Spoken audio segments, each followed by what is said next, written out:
Bonjour à tous et bienvenue au point marché semestriel Amundi Immobilier.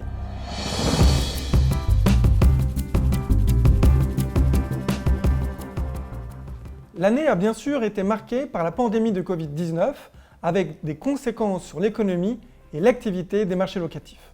Concernant les bureaux, les commercialisations ont significativement reculé en 2020 de l'ordre de 40% en moyenne sur un an dans les principaux marchés européens.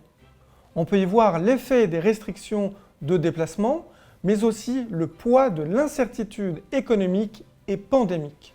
L'attentisme a été significatif et des entreprises ont reporté leurs projets immobiliers. Face au ralentissement locatif, la vacance des bureaux a augmenté en 2020 dans nombre de marchés et des mises en sous-location ont également été observées. Fin 2020, le taux de vacance moyen en Europe retrouve des niveaux proches de ceux de 2017 et sensiblement inférieurs au point haut du début des années 2010. L'impact sur le niveau des loyers faciaux prime a néanmoins été limité, mais des avantages commerciaux plus élevés ont pu être accordés. Concernant d'autres classes d'actifs, les commerces non alimentaires et les hôtels ont été durement touchés avec des fermetures temporaires. La logistique a de son côté bénéficié d'une demande liée au commerce en ligne, ce qui a limité l'impact sur l'activité locative.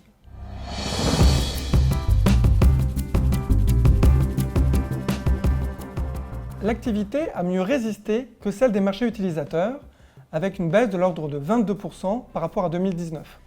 Les volumes investis en Europe sont au final proches de la moyenne décennale et la demande en immobilier n'a pas été asséchée. Un fait marquant est la hausse de l'aversion au risque des investisseurs. Cet accent mis sur la visibilité des versements de loyers a favorisé une certaine divergence de taux de rendement de marché, que ce soit en termes de classe d'actifs ou entre actifs d'une même catégorie. En termes de classe d'actifs, les hôtels et les commerces non alimentaires ont globalement connu une hausse de taux de rendement de marché. La logistique a de son côté bénéficié d'un intérêt accru des investisseurs qui voient dans le commerce en ligne un élément structurel favorable. Concernant les bureaux, les investisseurs intègrent à leur réflexion l'accélération des tendances comme le télétravail.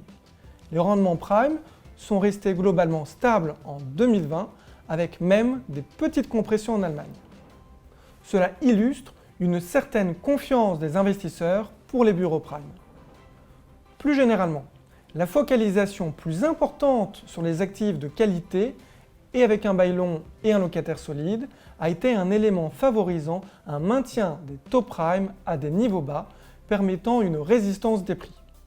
En revanche, les actifs avec de la vacance, des baux courts ou des locataires fragiles ont souvent vu leur taux de rendement augmenter, amenant une baisse des valeurs parfois significative. 2020 a ainsi été synonyme d'une certaine resegmentation du marché de l'investissement.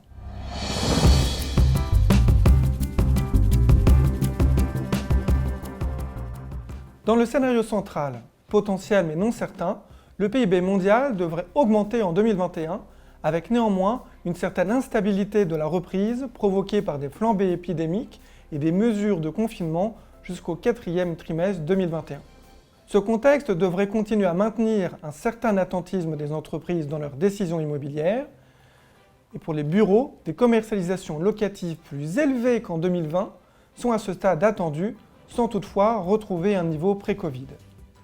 Si la vacance devrait augmenter en 2021, la situation devrait rester hétérogène selon les sous-marchés et les loyers faciaux prime pourraient mieux résister que dans les secteurs suroffreurs. Sur le marché de l'investissement, nous pensons que l'environnement de taux financiers bas devrait perdurer en 2021 et alimenter la demande en immobilier, d'autant que les investisseurs à long terme peuvent voir dans l'immobilier une protection contre l'inflation, les loyers étant généralement indexés.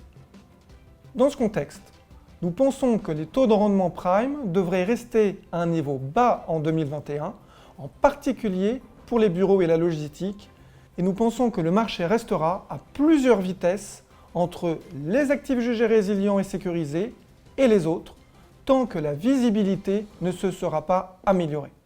En 2021, les mots-clés en investissement immobilier devraient donc être segmentation et sélectivité. Merci et rendez-vous au prochain semestre.